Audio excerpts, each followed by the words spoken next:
ዓለሙ ኃላፊ እንደሆነ ይህንን ዓለም የሚያልፍ እንደሆነ ታስተምረናለች።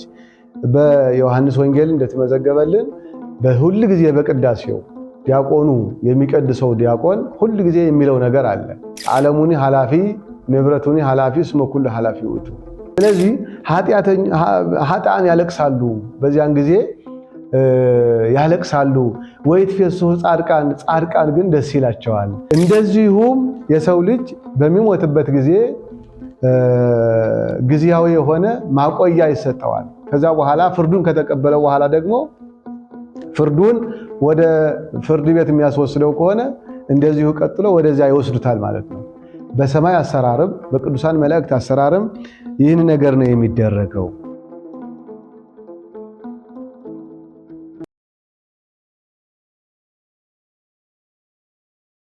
እየቀጣ እየፈረደ አይደለም የመጣው። እንደ ሰው ምራቅ ስተፉበት ዝም እያለ ለክፎች ወደ መልካም ነገር እንዲመጡ አይን ለሌላቸው አይን እየሰጠ ለተራው እንጀራ እያበላ መቆጣትም ባለበት ጊዜ ትህትናውን ብቻ እያሳየ ማቴዎስ 11 ላይ እንዳለው እኔ ትሁት ነኝ እንደኔ የሆኑ ከኔ ተማሩ እያለ ምክንያቱም ትህትናን ለማስተማር ስለመጣ ለመፍረድ ሳይሆን ዓለምን ለማዳን ነው የመጣው። ዓለምን ለማዳን ሁሉም ወደ ገነት ለመጥራት ነው የመጣው። ይሄኛው አመጣጥ ከዚህ ትንሽ ለየት ስለሚል አሁን የተወሰነ ነገር የምናይ ይሆናል። በመሰረቱ ይህ ዓለም ቤተክርስቲያናችን ዓለሙ ኃላፊ እንደሆነ ይህንን ዓለም የሚያልፍ እንደሆነ ታስተምረናለች። በዮሐንስ ወንጌል እንደተመዘገበልን በሁል ጊዜ በቅዳሴው ዲያቆኑ የሚቀድሰው ዲያቆን ሁል ጊዜ የሚለው ነገር አለ። የሚለው ነገር አለ። ዓለሙኒ ኃላፊ ንብረቱኒ ኃላፊ እስመ ኩሉ ኃላፊ ውእቱ። ይህ ዓለም ኃላፊ ጠፊ መሆኑን በተለይ ቤተክርስቲያናችን የኢትዮጵያ ኦርቶዶክስ ተዋሕዶ ቤተክርስቲያን አዘውትራ ታስተምራለች። ሁል ጊዜ ሳትታክት የምታስተምረው ይህንን ዓለም ዘላለማዊ አለመሆኑ ዓለሙ ዘላለማዊ አለመሆኑ አንድ ጊዜ የሚያልፍ ወይም የሚጠፋ መሆኑ የሆነ ጊዜ የሚያልፍ እንደሆነ የሚጠፋ እንደሆነ ለሰው ልጅ የሚረባ እንዳልሆነ በዚህ እንደተወለደ እንደተፈጠረ ማንም እንደማይቀር ሁላችንም የምናልፍ እንደሆነ ነገር ግን በእግዚአብሔር ጊዜ ቀጠሮ እየጠበቅን እንደሆነ ለልጆቿ ታስተምራለች። ይህን የምታስተምርበት ዕለት አንዱ ደብረ ዘይት ነው። ደብረ ዘይት በአብይ ጾም በገባ 5ኛው ሰንበት ላይ የሚገኝ ስለሆነ በዚህ ዕለት መድኃኔ ዓለም ኢየሱስ ክርስቶስ ስለ ዳግም መምጣቱ በሰፊው ያስተማረበት ጊዜ ነው። ደግሞ እንደሚመጣ ወደ ዓለም መልሶ እንደሚመጣ በዚህ ዘመን ደግሞ የሚከሰቱ የመምጣት ምልክቶችም እንዳሉ አስተምሯል ማለት ነው። ሁለተኛው ቤተክርስቲያን ይህንን መሰረት አድርጋ ደብረ ዘይት በሚባለው ዕለት ይህንን ትምህርት ታስተምራለች። ደብረ ዘይት በየት በኩል ትገኛለች የሚለው ሁላችንም በታሪኩ እንደምናውቀው ኢየሩሳሌም ስናነሳ ከኢየሩሳሌም አንጻር ስናይ ከኢየሩሳሌም በስተምስራቅ በኩል የምትገኝ ኮረብታማ ስፍራ ላይ የምትገኝ ቦታ ናት። እቺ ቦታ ደግሞ ቄድሮስ የሚባል ወንዝ ወይም የቄድሮስ ወንዝ ሸለቆ ባለበት በዚህ መሃል የምትገኝ ስፍራ ነች። በዚሁ ቦታ ላይ ደግሞ እንደዚሁ በኮረብታው ስር ደግሞ የእመቤታችን የቅድስተ ቅዱሳን የድንግል ማርያም መቃብር ቦታ ያለበት እንደዚሁ መድኃኔ ዓለም ኢየሱስ ክርስቶስ የጸለየበት ጌቴሰማኒ የተባለው ስፍራ ከኮረብታማው ስፍራ ላይ ይገኛል። ስለዚህ እነዚህ ቦታዎች ባሉበት አካባቢ የምትገኝ መድኃኔ ዓለም ኢየሱስ ክርስቶስ ትምህርት ያስተማረበት ቦታ፣ ሐዋርያት ያስተማረበት፣ ስለ ዳግም ምጽአቱ ያስተማረበት ስፍራ ነው። ሐዋርያትም ለክርስቶስ ይህንን ጥያቄያቸውን ያቀረቡበት ምክንያቱም ድንጋይ በድንጋይ ላይ ሳይፈርስ አይቀርም ሲላቸው ስለ ዳግም መምጣቱ ሲነግራቸው ይህ ነገር እንዴት ሊሆን ይችላል? ምልክቱ ምንድን ነው ብለው ጥያቄ አቅርበዋል። መድኃኔ ዓለም ኢየሱስ ክርስቶስ ይህንን ዘመን እሱ የሚመጣበት ዘመን የተለያዩ ምልክቶች ነግሯቸዋል። የመጀመሪያው የነገራቸው ምንድነው? በዚያን ዘመን ምልክቱ ክርስቶስ የሚመጣበት ምልክት አንዱ ሐሰተኞች ነቢያት መብዛት ነው። አንደኛው ይሄ ነው፣ የሐሰተኞች ነቢያት መብዛት ነው። ምክንያቱም ክርስቶስ ሊመጣ ሲቃረብ የሐሰተኞች ነቢያት መብዛት፣ ሁለተኛው ጦርነትና የጦርነት ወሬ መሰማት፣ ሶስተኛ መንግስት በመንግስት ላይ ህዝብ በህዝብ ላይ መነሳት፣ አራተኛ በየሀገሩ ረሃብ ቸነፈር መሆን ነው። በዚህ ወቅት እነዚህ ምልክቶች ይከሰታሉ ነው። እነዚህን ከማየታችን በፊት ግን ዳግም ምጽአት የምንለው ነገር ምንድነው? ዳግም ምጽአት ምን ማለት ነው? ዳግም ምጽአት የምንለው ወይም ዳግም መምጣት የክርስቶስ መምጣት የምንለው ምንድነው? ክርስቶስ ለምንድነው ዝግጅት ያስፈልገው? ሲወለድ እንደዚህ አይነት ነገር አልነበረም። ነቢያት ይወርዳል፣ ይወለዳል፣ ዓለምን ያድናል ነው ያሉት። እዚህ ላይ ደግሞ የፍርድ ቀን እንደሆነ፣ የመቅሰፍትም ቀን እንደሆነ፣ የቁጣም ቀን እንደሆነ መጽሐፍ ቅዱሶቻችን ይናገራሉ ማለት ነው። መድኃኔ ዓለም ኢየሱስ ክርስቶስ የሚመጣበት ይህ ዓለሙን የሚያሳልፍበት ዕለት ነው። ዓለሙን የሚያሳልፍበት ዕለት ወይም ሁለተኛ የክርስቶስ የመምጣት ቀን ይባላል። ክርስቶስ ከዚህ በፊት የመጣው በትህትና ነው። በትሁት ሆኖ አርአያ ገብር ነሳ ትህትናን ተላብሶ የሕፃናትን ስነ ልቦና ይዞ እንደ ሕፃናት እየታቀፈ እንደ ሕፃናት ጡት እየለመነ ፍጹም ትሁት ሆኖ ለእናቱ እንጨት እየለቀመ ውሃ እየቀዳ ለእናቱ እያገዘ እንደ ተማሪ በመምህር ቁጭ ብሎ እየተማረ እንደዚሁ ነው ያደገው። እንደዚሁ እንደ ሕፃናት ሆኖ ነው የመጣው።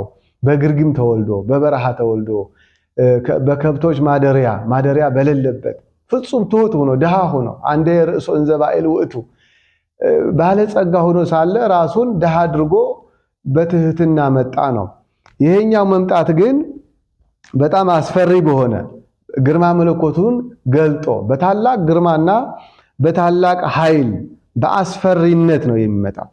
ማቴዎስ ወንጌል እንደተነበበው በኃይል ነው የመጣው። በዚያን ጊዜ የሱን ግርማ ሞገስ የሱን ክብር መለኮታዊ ኃይል አይቶ የሚናገር የለም፣ ሁሉም ዝም ይላል ነው የሚለው። ክርስቶስ በመጣ ጊዜ በዚሁ በቤተክርስቲያናችን አገልግሎት ሁል ጊዜ ዲያቆናት የሚያዜሙት እሴብህ ጸጋኪ በሚል ላይ ከዚሁ ጋር የሚጓዝ አንድ የሚገርም ቃል አለ። እሴብህ ጸጋኪ ኦጅቲ የማርያም አንቀጸ ብርሃን በሚለው በስተመጨረሻ ላይ በጣም የሚገርም ቃል አለ። አመ ይመጽእ ወልድኪ መንፈቀ ሌሊት በስልጣን አመ ይመጽእ ወልድኪ መንፈቀ ሌሊት በስልጣን አሚሃ ይበክዩ ኃጥአን ወይትፌስሑ ጻድቃን። ምን ማለት ነው ይሄ? ለእመቤታችን ነው ደራሲው ወይም የዚሁ አዘጋጅ ሊቁ የሚለው ልጅሽ በመጣ ጊዜ ነው የሚለው። ልጅሽ በመጣ ጊዜ በሌሊት በመንፈቀ ሌሊት በሆነ ሰዓት ልጅሽ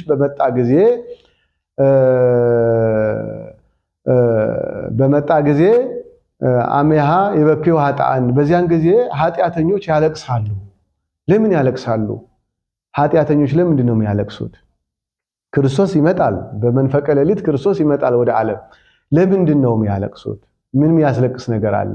ምክንያቱም አስፈሪነት ግርማ መለኮቱን ገልጦ ስለሚመጣ የሚያስፈራ ስለሆነ በዚያን ጊዜ የክርስቶስ መምጣት ለንስሐ የሚያበቃ ወቅት የለም። ኃጢአተኞች፣ በደለኞች ለኃጢአታቸው ማስተባበያ የሚሆን ንስሐ መግቢያው ሰዓት የላቸውም፣ ጊዜ የላቸውም።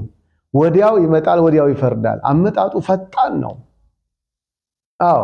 ስለዚህ ኃጥአን ያለቅሳሉ፣ በዚያን ጊዜ ያለቅሳሉ። ወይትፌስሑ ጻድቃን ግን ደስ ይላቸዋል። እግዚአብሔር አምላካችን በጻድቃን ወገን ቆመን ክርስቶስ በመጣ ጊዜ ደስተኞች ሆነን በሱ መምጣት የምንደሰት እንድንሆን እግዚአብሔር መንፈስ ቅዱስ በጻድቃን በኩል በቀኝ በኩል እንድንቆም ለሁላችንም ይርዳን። ይህንን ካለ በኋላ ወይትፌስሑ ጻድቃን ትብህም አፍ ወተተአሰር ልሳን። በዚህ ጊዜ አንደበት ዝም ትላለች፣ ልሳን የምትናገር አፍ አንደበት ሁሉ ትዘጋለች፣ ዝም ትላለች። ወተተአሰር ልሳን ዝም ትላለች። በዚያን ጊዜ ተናጋሪዎች ዝም ይላሉ፣ ፈራጆች ይፈረድባቸዋል፣ ገዳዮች፣ ደም የሚያፈሱ፣ ቤተክርስቲያንን የሚያሳድዱ፣ በክርስቶስ ላይ የሚዘባበቱ፣ ክርስቶስን የወጉትን ጨምሮ ያዩታል ነው የተባለው። በተለይ በሐዲስ ኪዳን ዘመን የመስቀሉን ነገር የምናውቅ ሰዎች ነገር ግን በኃጢአት በበደል የኖርን ሰዎች ንስሐ ያልገባን ሰዎች የበደልን አይደለም፣ ሁላችንም እንበድላለን፣ የማይበድል የለም። ግን ንስሐ ያልገባን ሰዎች የንስሐ ሕይወት የሌለን ሰዎች ንስሐ በገቡ ሰዎች ላይ በሐሜት እና በተለያየ ክፉ በመናገር የምንኖር መናገር ራሱ መበደል ነው። ማቴዎስ ወንጌል ምዕራፍ 12 ቁጥር 36 ላይ እንዲህ ነው የሚለው፣ ክርስቶስ በመጣ ጊዜ ስለ ከንቱ ንግግራችን ሁሉ በክርስቶስ ፊት እንጠየቃለን ይላል። ክፉ የሚናገሩ ሰዎች፣ በሰው ላይ የሚፈርዱ ሰዎች፣ ክፉ የሚናገሩ ሃይማኖትን ከሃይማኖት ሰውን ከሰው ሀገርን ከሀገር የሚያጋጩ ሰዎች ክፉ በመናገር ከንቱ ንግግር የሚናገሩ ሰዎች ሁሉ ስለ ከንቱ ንግግራቸው ክርስቶስ በመጣ ጊዜ በክርስቶስ ፊት በዙፋኑ በወንበሩ በተቀመጠ ጊዜ በክርስቶስ ፊት ይጠየቁበታል፣ መልስ ይሰጡበታል ነው የሚለው። ስለዚህ በክርስቶስ ፊት ቀርበን መልስ የምንሰጠውን ነገር ከማጣት እግዚአብሔር ለሁላችንም ይሰውረን። ስለዚህ ምክንያቱም በግልጥ ስለሚመጣ ነው። እነዚህ ነገሮች በሙሉ ተናጋሪ የነበሩ አንደበተ ርቱዓን የነበሩ በሙሉ በዚያን ጊዜ ዝም ይላሉ። አንደበት ሁሉ ይታሰራል፣ ሁሉም ዝም ይላል ነው የሚለው። በክርስቶስ ፊት መናገር የሚችል ማንም የለም። ይህ ትንሣኤ ክርስቶስ በመጣ ጊዜ ብዙ ሐሳብ አለው። እዚህ ላይ ብዙ ሐሳብ አለው። በቀዳሚ ንፍሐተ ቀርን ወበዳግም ንፍሐተ ቀርን እያለ የሚሄድ ብዙ ታሪክ አለ። ቅዱሳን መላእክት መለከቱን ይነፋሉ። በዚህ ጊዜ የሰው ሁሉ ከወደቀበት ይነሳል። አውሬ የበላው፣ በዱር የሞተ፣ ውሃ የወሰደው፣ በጦርነት የሞተ፣ በራሱ በሕመም የሞተ ሁሉ ከየተቀበረበት እየተሰበሰበ አዲስ ፍጡር ሆኖ ይነሳል። ነገር ግን ትንሣኤ ዘለ ክብርና ትንሣኤ ዘለ ሐሳር ነው። ዮሐንስ ወንጌል ምዕራፍ 5 ላይ ተመዝግቧል። ሁለት አይነት ነገር ነው ያለው። ትንሣኤ ይነሳል። ትንሣኤ ዘለ ክብርና ትንሣኤ ዘለ ሐሳር ነው ያለው። የክብር ትንሣኤና ለውርደት ትንሣኤ። እንዳውም ትንሣኤ ዘለ ሐሳር የሚሆነው ባይነሱ የሚያስብል ነገር ነው። ባይነሱ የሚያስብል ነገር ነው። ምክንያቱም የሰው ልጅ በዚህ ዓለም ሳለ ሲሞትም ጊዜያዊ ፍርድ ተሰጥቶት ለጊዜውም ጊዜያዊ ፍርድ ተሰጥቶት በጊዜያዊ ፍርድ ነው የሚቆየው። እንደዚሁ ጊዜያዊ ማረፊያ ተሰጥቷቸው ለጻድቃን በጊዜያዊ ማረፊያ ነው የሚቆዩት። ይሄኛው ወደ ሲኦል የመጨረሻው ፍርድ ከመቀበላችን በፊት የሰው ልጅ ከመቀበሉ የመጨረሻው ገነት መንግስተ ሰማያት ዘላለማዊ መንግስት ከመውረሱ በፊት የሚሰጠው ጊዜያዊ ማረፊያ አለ። የሰው ልጅም በዚህ ምድር በእስር ቤት ሲታሰር ወይም ወደ ገዳማት ለበረከት ሲሄድ ማረፊያ ይሰጠዋል። ወደ ገዳማት ስንሄድ ወደ ስጋው ደሙ ከመግባታችን በፊት ስጋው ደሙ ለመቀበል ወደ መቅደሱ ወደ በረከት ከመግባታችን በፊት ባህታውያን አባቶቻችን ማረፊያ ሰጥተውን በማረፊያ አድረን ሌሊት ለቅዳሴ ለአገልግሎት እንደምንገባው ሁሉ ቤተክርስቲያን ስትከፈት እንደዚሁ ደግሞ በተለያዩ ምክንያት ወደ እስር ቤት የሰው ልጅ ሲገባ ወደ ፍርድ ቤት ከመሄዱ በፊት ጊዜያዊ የሆነ ጣቢያ እስር ቤት እንደሚሰጠው ሁሉ እንደዚሁም የሰው ልጅ በሚሞትበት ጊዜ ጊዜያዊ የሆነ ማቆያ ይሰጠዋል። ከዛ በኋላ ፍርዱን ከተቀበለ በኋላ ደግሞ ፍርዱን ወደ ፍርድ ቤት የሚያስወስደው ከሆነ እንደዚሁ ቀጥሎ ወደዚያ ይወስዱታል ማለት ነው። በሰማይ አሰራርም በቅዱሳን መላእክት አሰራርም ይህን ነገር ነው የሚደረገው። ይህንን ካልን በክርስቶስ መምጣት ጊዜ ሁለት ትንሣኤ ነው ያለው። የክብር ትንሣኤ አለ፣ የሐሳር ትንሣኤ አለ። እግዚአብሔር አምላካችን ለሁላችንም የክብር ትንሣኤ ያድርግልን። መንግስቱን፣ ክብሩን፣ ጸጋውን ለሁላችንም ያውርሰን። ከደጋጎቹ አባቶቻችን በእነ አብርሃም፣ በእነ ይስሐቅ፣ በእነ ያዕቆብ አጠገብ በቀኝ በኩል እንድንውል እንድንቆም እግዚአብሔር ይርዳን። ይህንን ካለ መድኃኔ ዓለም ኢየሱስ ክርስቶስ ሐዋርያት ታዲያ መምጣትህ እንደዚህ የሚያስፈራ ነገር ከሆነ ምልክቱ ምንድነው ንገረን አሉት። ምልክቱ ንገረን የመምጣትህ ጊዜ። ወምንትኑ ተአምሪሁ ለምጽአትከ፣ ለመምጣትህ ምልክቱ ምንድነው ንገረን ባሉት ጊዜ ኢየሱስ ክርስቶስ የመጀመሪያው ጊዜ ምንድነው ያላቸው? በዚያን ዘመን በስሜ እኔ ክርስቶስ ነኝ እያሉ ሐሰተኞች ክርስቶሳውያን ይመጣሉ። በስሜ ነው ብዙሃን ይመጹ በእንተ ስሜ እንዘ ይብሉ አነ ክርስቶስ፣ አነ ውእቱ ክርስቶስ፣ እኔ ክርስቶስ ነኝ፣ እኔ ነኝ ክርስቶስ እያሉ በእኔ ስም ሐሰተኞች ነቢያት፣ ሐሰተኞች መምህራን ይመጣሉ። ይሄ የመጨረሻው ዘመን ምልክት ነው፣ የክርስቶስ የመምጣቱ ምልክት። ወይም ራሱ መድኃኔ ዓለም ኢየሱስ ክርስቶስ የነገረን ነው።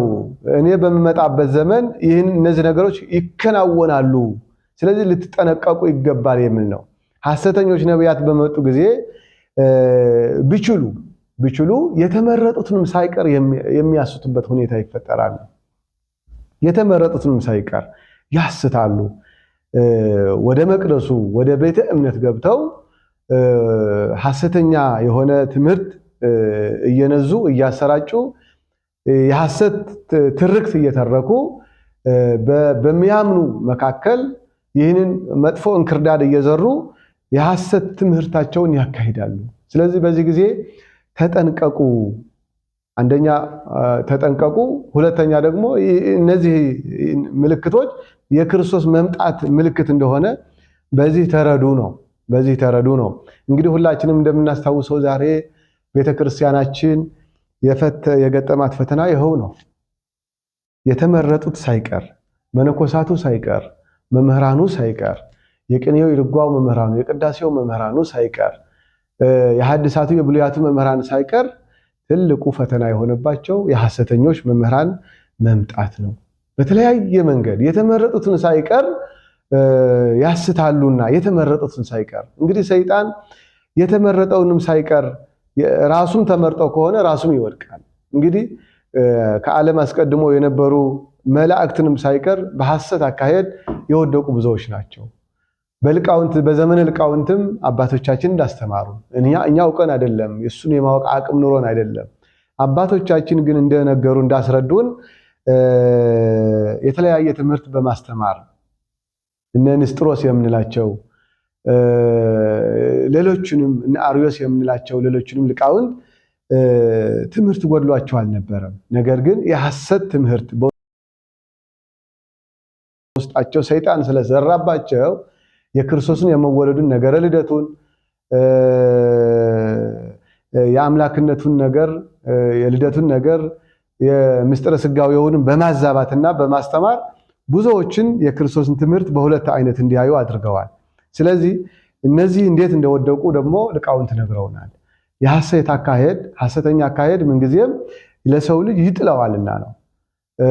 ስለዚህ ከነዚህ ሰዎች ተጠንቀቁ፣ ከነዚህ ሰዎች ትምህርት ተጠንቀቁ ነው። ዛሬ በየመንገዱ በየትራንስፖርቱ ዛሬ የሰው ልጅ እንደ ልቡ ወደ ስራ ቦታ መሄድ አልቻለም። ከስራ ወደ ቤት መመለስ አልቻለም። በየመንገዱ የክርስቶስ ስም የረከሰ ይመስል በዚህ ደረጃ እንደ ሸቀጥ ማስታወቂያ በሚመስል መንገድ በየመንገዱ ነገረ ክርስቶስ ይነገራል። የትኛው ትምህርት ነው ይሄ? ይህንን ክርስቶስ የነገረን ክርስቶስ በእልፍኝ አለ ብሏችሁ፣ በዛ ቤት አለ ብሏችሁ እንዳታምኑ እንዳትሄዱ። ማንንም አምናችሁ ክርስቶስ በዚያ በቤት አለ በእልፍኝ አለ ብትባሉ እንዳትቀበሉ እንዳትከተሉ ነው። እነዚህን ሰዎች እንዳታምኑ እንዳትቀበሉ ነው የተባለው። ስለዚህ ከነዚህ ሰዎች የሐሰተኛ ነቢያት ትምህርት ዛሬ ነቢያት ነን የሚሉ ሰዎች በየቆርቆሮ ቤቱ በየሰፈሩ በየመንደሩ አጥለቅልቀውታል። ዛሬ ግን ምን አይነት ትንቢት ነው የሚነገረው? እዛ ላይ ምን አይነት ትምህርት ነው? አስተውሎ ማየት ያስፈልጋል፣ ማስተዋል ያስፈልጋል። ጆሮ ያለው መስማትን ይስማ ነው። እንግዲህ አቅረብኩ ለከ እሳተ ወማየ ዴካ ሀበዘ ፈቀድከ። ቤተ እምነት ምን አይነት ቤተ እምነት ነው የሚያስፈልገው? የትንቢት ምን አይነት የትንቢት ጸጋ ነው የሚያስፈልገው? ምን አይነት ትንቢት? ክርስቶስ ይወለዳል ይወርዳል ያሉ ነቢያት ነበሩ። በሐዲስ ኪዳን ምን አይነት ትንቢት ነው የሚነገረው? ነገረ ክርስቶስ እንዴት እንደሚወለድ ነቢያት ነግረውናል። ክርስቶስ እንዴት እንደሚመጣ ራሱ ክርስቶስ ነግሮናል፣ በትንቢት ነግሮናል። ስለዚህ አሁን ምን አይነት ነቢያት ምን ለማድረግ ነው አሁን ትንቢት የሚያስፈልገው? እግዚአብሔር በአሁኑ ዘመን ነቢያት ውስጥ ልብ የለም እግዚአብሔር። ስለዚህ የሐሰተኞች ነቢያት፣ ትክክለኛ ነቢያት ደግሞ በገዳም ውስጥ ሊኖሩ ይችላሉ። ትክክለኛ ነቢያት በቤተ መቅደሱ ሊኖሩ ይችላሉ። በውዳሴ ማርያም፣ በቅዳሴ ማርያም፣ በጸሎት፣ በስርዓተ ቅዳሴ፣ በሰዓታት እንደዚሁ በማህሌትና በልዩ ልዩ አገልግሎቶች ያሉ ሊቃውንት ትንቢት የሚናገሩ ሊኖሩ ይችላሉ። ነገር ግን በየመንገዱ በየበረሃው በየአደባባዩ ግን የሚወጡ አይደሉም፣ ተጠንቀቁ ነው። ሁለተኛው ክርስቶስ በዚሁ ጊዜ የነገራቸው የመምጣትህ ዘመን መቼ ነው? ምልክቱ ምንድነው? ብለው ሐዋርያት በጠየቁት ጊዜ ሁለተኛው ጦርነትና የጦርነት ወሬ ትሰማላችሁ ነው። አሁን ይሄ ትንተና አያስፈልገው። ዛሬ ጦርነት የሌለበት አካባቢ አለ ወይ? ጦርነት የማይሰማበት አካባቢ አለ ወይ? ያለ ጦርነት ያደርንበት ጦርነት ያልሰማንበት ወቅት አለ ወይ? በጦርነት ጊዜ አንደኛ ጦርነት አለ፣ ሁለተኛ የጦርነት ወሬ አለ። ጦርነትም ባይኖር ወሬው ራሱ ጦርነት ነው። ንግግር የሰው ልጅ ንግግር ዛሬ ሀገራቱ በሙሉ በየሀገራቱ በየክፍለ ሀገራቱ ዓለም በሙሉ ያሉት ሀገራት በሙሉ ዛሬ የጦርነት ወሬ ነው የሚሰማው። የጦርነት ወሬ በአሁኑ ዘመን በተለይ ጦርነት የሌለበት ሀገር የለም። በሁሉም አካባቢ ጦርነት አለ። ምክንያቱም የክርስቶስ መምጣት ስለተቃረበ መድኃኔ ዓለም ኢየሱስ ክርስቶስ አሁን ካለንበት የጦርነት ዘመን አውጥቶ የንስሐ ዘመን ለሁላችንም ያድለን። ስለዚህ እነዚህ ነገሮች ትሰማላችሁ ነው። ጦርነት ጊዜ የሚሰጥ አይደለም፣ ገዳይ ነው። ወጣት ኃይል፣ አዛውንት፣ በተለይ የድሮ ጦርነት የተሻለ ነው። ትላልቅ ሰዎች ሄደው ወይም መካከለኛ ሰዎች አቅም ያላቸው ጉልበት ያላቸው ሰዎች ሄደው በረሃ ላይ ከተማን በማያወድም ሕፃናት በማይገድል እናቶች በማያስለቅስ መንገድ ጦርነት ያካሂዳሉ። ቦታም ከሆነ ቦታውን ያሸነፈ አካል ይወስዳል። ስልጣንም ከሆነ ስልጣኑን ያሸነፈ አካል ይወስዳል። እንደዚህ ነው የጦርነት ዘመን ከዚህ በፊት የምናውቀው። በአሁኑ ዘመን ደግሞ ያለው ጦርነት ሕፃናት የሚያጠፋ፣ ነፍሰ ጡሮች የሚያጠፋ፣ ከተማ የሚያወድም፣ አብያተ ክርስቲያናት የሚያቃጥል፣ ቤቱን በሙሉ አንዳንድ አካባቢ ቤተ ክርስቲያኑ ፈርሶ ካህናት ቀርተዋል። አንዳንድ አካባቢ ካህናት ብቻ ተገድለው ቤተክርስቲያኑ ብቻው ተዘግቷል። አንዳንድ አካባቢ የቤቱ አባወራ ሙተው ልጆችና ህፃናት ቀርተዋል። አንዳንድ አካባቢ ህፃናት ተገድለው ልጅና አባትና እናት በልቅሶ ላይ ይገኛሉ። አንዳንድ አካባቢ አባትናት ተገድለው ልጆች በማልቀስ ላይ ይገኛሉ። ስለዚህ የተለያየ ችግር ውስጥ ነው ያለ ነው እና ይሄኛው ጦርነት ደግሞ በተለይ አውዳሚ ጦርነት ነው። ይህ ዘመን የክርስቶስ መምጣት ምልክት ነው። ስለዚህ በዚያን ዘመን ምን ማድረግ እንዳለብን መጨረሻ ላይ እንገልጸዋለን። ሶስተኛ መንግስት በመንግስት ህዝብ በህዝብ ላይ ነው። ይህንንም ብዙም ትንተና የሚያስፈልገው አይደለም።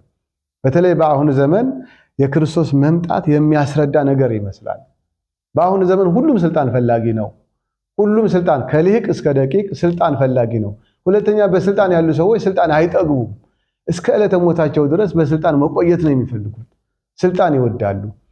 ወጣቶችም ስልጣን ይፈልጋሉ። ሁሉም ስልጣን ይፈልጋል። ሁሉም መሪ፣ ሁሉም አስተማሪ፣ ሁሉም መካሪ መሆን ይፈልጋል። እነዚህ ነገሮች የቀደሙ አባቶቻችን እንደነገሩን ይህ ዘመን መጽሐፍ ቅዱስ እንደነገረን ክርስቶስ በራሱ በደብረ ዘይት ተራራ ላይ እንደነገረን የመምጣቱ ዘመን ምልክቶች ናቸው እነዚህ። አራተኛ በየሀገሩ ረሃብ ቸነፈር ይሆናል። ሁላችንም እንደምናውቀው በአሁኑ ዘመን በየሀገሩ ረሃብ ቸነፈር ይሆናል፣ ድርቅ ይሆናል፣ ረሃብ ይሆናል። ምናልባት ክርስቲያኖች በእኛ ቤት እንጀራ ሊኖር ይችላል፣ በእኛ ቤት ውሃ ሊኖር ይችላል፣ በእኛ ቤት የሚቀመስ ነገር ሊኖር ይችላል። ነገር ግን የሚበላ የሚቀመስ የሚላስ ያጡ ወገኖቻችን እንስሳቱንም ሳይቀር ሳር ከግጦሽ ጠፍቶ ሳር ለግጦሽ የሚሆን ሳር ጠፍቶ በየአካባቢው እንጀራ ጠፍቶ ለቁርስ ለምሳ ለራት አይደለም በቀን አንድ ጊዜ ለመመገብ ያልቻሉ ወገኖቻችን በሶስት ቀን በሁለት ቀን እየተመገቡ ዓለም ገዳም ሆናባቸው በችግር ውስጥ በመከራ ውስጥ ይገኛሉ ወገኖቻችን። በዛ ላይ መተባበር የለም፣ መረዳዳት የለም። ባለጸጎች ከነጸጋቸው ነው የሚሞቱት። ፎቅ በመስራት ላይ፣ ቤት በመገንባት ላይ፣ ሰፈር በማስፋፋት ላይ፣ አዎ በየባንኩ ገንዘብ በመደርደር በሀገር ውስጥ በውጭ ሀገር ገንዘብ በማስቀመጥ ላይ ናቸው። አንዳንድ አካባቢዎች ደግሞ ለዕለት ጉርስ የምትሆን ደረቅ ዳቦ በማጣት ህፃናት ሳያድጉ እየቀሩ፣ አዎ ህፃናት እያለቀሱ በየእርዳታ ድርጅቱ መሄድ ይቻላል። ከምስራቅ እስከ ምዕራብ፣ ከሰሜን እስከ ደቡብ ረሃብ አለ በአሁኑ ሰዓት። ስለዚህ ክርስቶስ በዚያን ዘመን ይህንን የሆነበት ነገር ደግሞ ፍቅር ስለሌለ ነው። አንዱ ለአንዱ ስለማያስብለት ነው። ከአመፃ ብዛት የተነሳ ፍቅር ከብዙዎች ትቀዘቅዛለች፣ ፍቅር ትጠፋለች። ፍቅር አይኖርም በዚያን ጊዜ። ምክንያቱም የአመፃ ዘመን ፍቅር አይኖርም። የጦርነት ዘመን፣ እነዚህ በሙሉ ተያያዥ ናቸው። ሐሰት የሚለው፣ ጦርነት የሚለው፣ እርስ በርስ አለመከባበር የሚለው፣ ረሃብ ቸነፈር የሚለው ይህን ሁሉ ፍቅር የሚያጠፋ ነገር ነው። የአመፅ ስራ ነው የሁሉ። ይህ ስላለ በየአካባቢው የተራቡ ወገኖች በቸነፈር በውሃ ጥም ይሞታሉ ማለት ነው። ስለዚህ በጦርነት ይሞታሉ፣ በተለያዩ ነገሮች ይሞታሉ፣ በረሃብ ይሞታሉ፣ በህመም ይሞታሉ። ሞት በዝቷል። ስለዚህ በዚህ ጊዜ ይህንን ሁሉ የክርስቶስ የመምጣት ምልክት ነው። ፍቅር የሌለበት ዘመን ስለሆነ እነዚህን ሁሉ ይከሰታሉ። ሐዋርያው ቅዱስ ጳውሎስ ይህ ዘመን የመጨረሻው መሆኑን ለማስታወስ በዚሁ በጢሞቴዎስ ምዕራፍ 3 ሁለተኛ ጢሞቴዎስ ምዕራፍ 3 ቁጥር 3 ላይ እንዲህ ብሎ ነው የነገረው። ነገር ግን በመጨረሻው ዘመን የሚያስጨንቅ በመጨረሻው ቀን የሚያስጨንቅ ዘመን እንደሚመጣ ይህንን እወቅ ይለዋል። ይህንን እወቅ ለልጁ ለጢሞቴዎስ የነገረው ነው። ሐዋርያው ቅዱስ ጳውሎስ ለልጁ ለጢሞቴዎስ ሲነግረው ይህንን ይነግረዋል። በመጨረሻው ዘመን ይህንን እንደሚመጣ ሰዎች ራሳቸውን የሚወዱ ይሆናሉ። ገንዘብ የሚወዱ ትምክህተኞች ይሆናሉ። ትዕቢተኞች፣ ተሳዳቢዎች ይሆናሉ። ለወላጆቻቸው የማይታዘዙ፣ የማያመሰግኑ፣ እግዚአብሔርን የማያመሰግኑ፣ ለወላጆቻቸው የማይታዘዙ ይሆናሉ። ከዛ ቅድስና የሌላቸው፣ ሃይማኖት የሌላቸው፣ ፍቅር የሌላቸው፣ እርቅን የማይወዱ ይበድላሉ። እርቅን የማይወዱ፣ እርቅን የማይሰሙ፣ ሐሜተኞች፣ ራሳቸውን የማይገዙ፣ ጨካኞች፣ መልካም የሆነውን ሁሉ የማይወዱ፣ መልካም የሆነውን ነገር ሁሉ የማይወዱ፣ ከዳተኞች፣ ችኩሎች፣ በትዕቢት የተነፉ፣ ከእግዚአብሔር ይልቅ ተድላን የሚወዱ ይሆናሉ። የአምልኮ መልክ አላቸው፣ ኃይሉ ግን ክደዋል። ከእነዚህ ደግሞ ራቅ ብሎ አስተምሮታል። ከእነዚህ ደግሞ ራቅ። አሁን ከላይ የተዘረዘሩ ሰዎች በእኛ አካባቢ አሉ፣ በስራ ቦታችን አሉ፣ በጎረቤታችን የኛ ጎረቤት ሆነው ይኖራሉ አሉ። በየመንገዱ እናውቃቸዋለን፣ በየሰፈሩ እናውቃቸዋለን፣ በዘመድ አዝማድ እናውቃቸዋለን። ራሳቸው የሚወዱ፣ እርቅ የማይወዱ፣ ሰላም የማይፈልጉ፣ ከበጎ ነገር በጎ የሆነውን ነገር ሁሉ የማይወዱ፣ ትህትና የማይስማማቸው።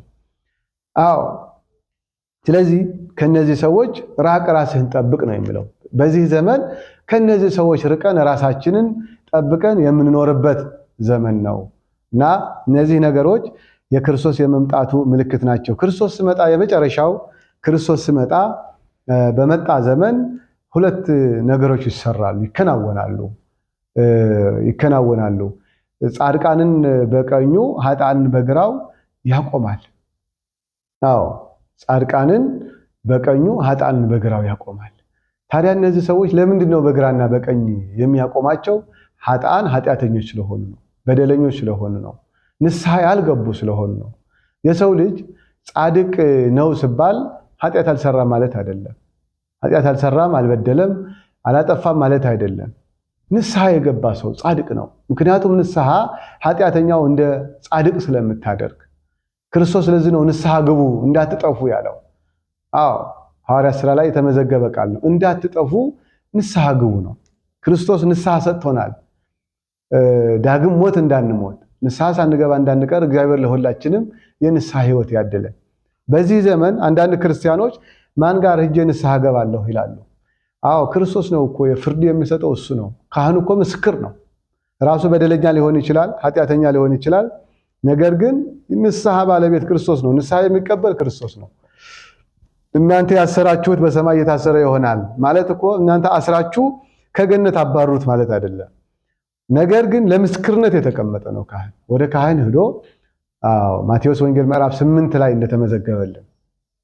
ነገር ግን ሙሴ የጻፈውን የሙሴን ሕግ ምስክር እንዲሆን ሄድና ራስህን ለካህን አሳይ ነው ያለው። አንድ ሰው ቀርቦ አንድ ለምጻም ቀርቦ ብትወድ ከኃጢአት ልታነጻ ትወዳለህ? አዎ ፈቃደኛ ነኝ፣ ንጻ ነው። ንጻ ካለው በኋላ ግን ሄድና ራስህን ለካህን አሳይ ነው። በተለያየ ቦታ ላይ የተመዘገበ ቃል ነው ይሄ። ስለዚህ ራሳችን ለካህን የማሳየት ስራ እንድንሰራ ነው ክርስቶስ ካህናትን ለኛ የሰጠን እንጂ ንስሐ የሚቀበል የንስሐ ባለቤት መንግስተ ሰማያት የሚያወርስ እሱ ነው። የሚያድንም የሚገድልም እሱ ነው። የሚቀበልም የማይቀበልም እሱ ነው። ምክንያቱም ክርስቶስ የካህናት አለቃ ስለሆነ የጳጳሳቱንም የመነኮሳቱንም የቀሳውስቱንም የሊቃውንቱንም ሁሉ አለቃ ክርስቶስ ነው። ንስሐ የሚቀበል እሱ ነው። የንስሐ ባለቤት እሱ ነው። የመንግስተ ሰማያት በር እሱ ነው። መግቢያ በራችን ክርስቶስ ነው። ስለዚህ ወደ ካህናት ሄደን ንስሐ እንድንገባ ስንል በንስሐ መንገድ ነው ጻድቃን መሆን የሚቻለው። ወይ አለመበደል ነው፣ ከበደሉ ንስሐ መግባት ነው። ከዚህ ውጭ ሌላ አማራጭ የለም። ስለዚህ ጻድቃን በቀኙ ያቆማል ስንል ንስሐ የገቡ ጻድቃኖች፣ በንስሐ ራሳቸው ያጠቡ ከእድፍ የነጹ ንጹሃን የሆኑ ሰዎች በቀኝ በኩል ያቆማቸዋል። ካቆመ በኋላ ግን ሁለት ነገር ብቻ ልናገርና ልጨርስ። ምንድነው የሚላቸው? በግራ በኩል ላሉ እናንተ የተረገማችሁ ለዲያብሎስና ለሰራዊቱ ወደ ተዘጋጀላችሁ ወደ እሳት ሂዱ፣ ወደ ዘላለማዊ እሳት ነው፣ ወደ ዘላለማዊ እሳት ሂዱ ይላቸዋል። ዘላለማዊ እሳት በምጽአቱ ጊዜ እንደነገረን የመሬት መንቀጥቀጥ ይሆናል፣ ሽብር ይሆናል፣ ንውጽውጽታ መከራ ይሆናል ብለዋል። በመሬት መንቀጥቀጥ በእሳተ ገሞራ የሚነሳውን መከራ ሁሉ እንሰማለን። በጣም ያስፈራል። ከዚህ ሁሉ የሚበልጥ የሚያስፈራ ደግሞ የክርስቶስ የፍርድ ቀን ነው። ለዘላለም በእሳተ ገሞራ ቤት መኖር። ትሉን የማያንቀላፋ እሳቱ በማይጠፋ በዘላለም ቃጠሎ ባለበት ለዘላለም ፍርድ በሚያስገኝ ወይም ወደዛ በሚያስወረውር ለዘላለም ፍርድ። በጣም የሚያሳዝነው ነገር ይሄ ነው። ከክርስቶስ መለየት ራሱ ያሳዝናል። ለዘላለም ፍርድ መቀበልም በጣም ከባድ ነገር ነው። ስለዚህ የተረገማችሁ ናችሁ እናንተ ንስሐም አልገባችሁ፣ የሰው ደም ስታፈሱ፣ ሰው ስታሳስሩ፣ ሰው ስትገድሉ፣ ቤተክርስቲያን ስታፈርሱ፣ ካህናት፣ ዲያቆናት፣ የሰንበት ተማሪ፣ ዘማሪ፣ ሰባኪ፣ መነኩሴ፣ ጳጳስ ይህን ሁሉ ስትሰድቡ የኖራችሁ ቤተክርስቲያን ነገረ የክርስቶስን ዓላማ ስታበላሹ የኖራችሁ ጸረ ክርስቶሳውያን እናንተ በሐሰት መጥፎ ትምህርትን ስታስተምሩ የኖራችሁ ናችሁና ንስሐ አልገባችሁምና ወግዱ ከኔ ወደ ተዘጋጀላችሁ ወደ ለዲያብሎስና ለሰራዊት ወደ ተዘጋጀው ግቡ ይላል። ከዚህ እግዚአብሔር ለሁላችንም ይሰውረን።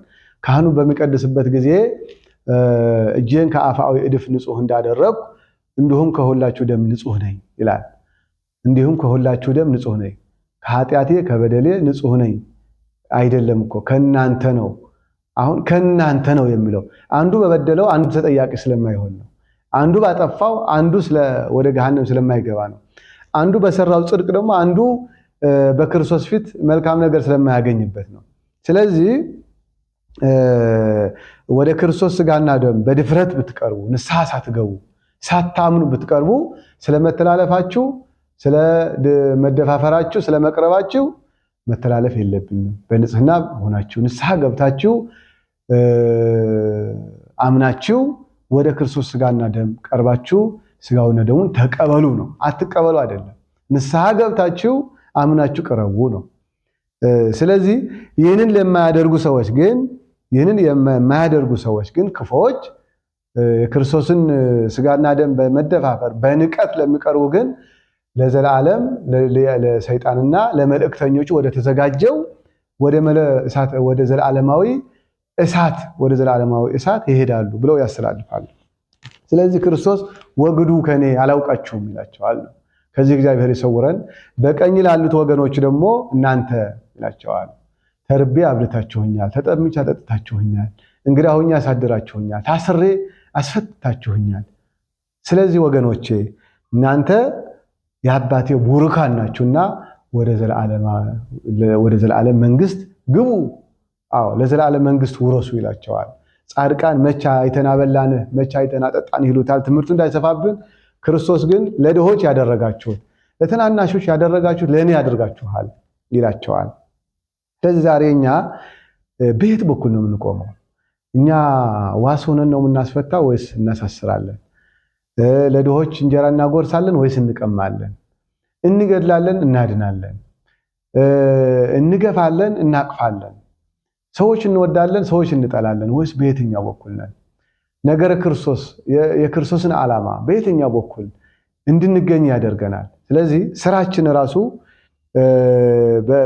በአገልግሎታችን በሃይማኖታችን ያለው ህይወታችን መንገዳችን ራሱ ይነግረናል ማለት ነው፣ ይነግረናል። እና ስለዚህ መፍትሄው ምንድነው? ይህን ሁሉ እንዲሆን በቀኝ በኩል እንድንቆም የክርስቶስ መምጫ ሰዓት ስለማናውቅ ንስሐ ልንገባ ያስፈልጋል። ንስሐ አዎ የካህናት መዓት አሉ ዛሬ ያው ማማርጠን የምንወዳቸው አባቶች አሉ፣ የምናከብራቸው አባቶች አሉ። ንስሐ መግባት ያስፈልጋል። ነገረ ክርስቶስ በዚህ መልኩ ለፍርድና ሊፈርድልና ሊፈርድብን የሚመጣ ከሆነ ዮሐንስ ራእይ ላይ አልፋ ኦሜጋ የመጀመሪያውና የመጨረሻው ዘላለማዊና ቀዳማዊና ዳህራዊ እኔ ነኝ ካለ በኋላ ደግሜ እመጣለሁ ነው የሚለው። አዎ መጽእ ዳግመ ይላል። ደግሜ እመጣለሁ፣ ወደ እናንተ እመጣለሁ፣ ለሁሉም እንደየስራው እከፍል ዘንድ። ዋጋው የሰው ልጅ ዋጋ በእጅ ነው ያለው ነው የሚለው። አዎ የሁላችንም ዋጋ በክርስቶስ እጅ ነው ያለው እና ንስሐ ገብተን በተናገርነው በሰራነው በሐልዮ በገቢር በመናገርም በመስራትም በማሰብም በልዩ ልዩ የሰራነውን በደል ሁሉ ይቅር እንዲለን ለንስሐ ሞት እንዲያበቃ ንስሐ ገብተን ቅዱስ ሥጋውና ክቡር ደሙ ተቀብለን፣ አዎ ቅዱስ ሥጋውና ክቡር ደሙ ተቀብለን ሥጋዬን የበላ ደሜን የጠጣ የዘላለም ሕይወት አለው ስላለ ቅዱስ ሥጋውን ክቡር ደሙን ደግሞ ተቀብለን ለዘላለማዊ መንግስቱ እንድንወርስ እግዚአብሔር መንፈስ ቅዱስ ለሁላችንም ይርዳን። ስለዚህ በየትኛው ሰዓት በሌሊት ይሁን በቀን ይሁን ወበከመ ኮነ በመዋዕሊሁ ለኖህ ከማሁ ይከውን ምጽአቱ ለወልደ እጓለ እመሕያው። በኖህ ዘመን እንደሆነው ገና እንበላለን፣ ገና እንጠጣለን፣ ገና እንኖራለን ሲሉ በድንገት እንደመጣባቸው ሁሉ አዎ ከመብረቅ ከምስራቅ ወጥቶ እስከ ምዕራብ ከሰሜን ወጥቶ እስከ ደቡብ እንደሚወረወር ሁሉ የክርስቶስ መምጣት እንደዚሁ በድንገት ይሆናል። ብልጭልጭታ እንደዚሁ በድንገት ይሆናል።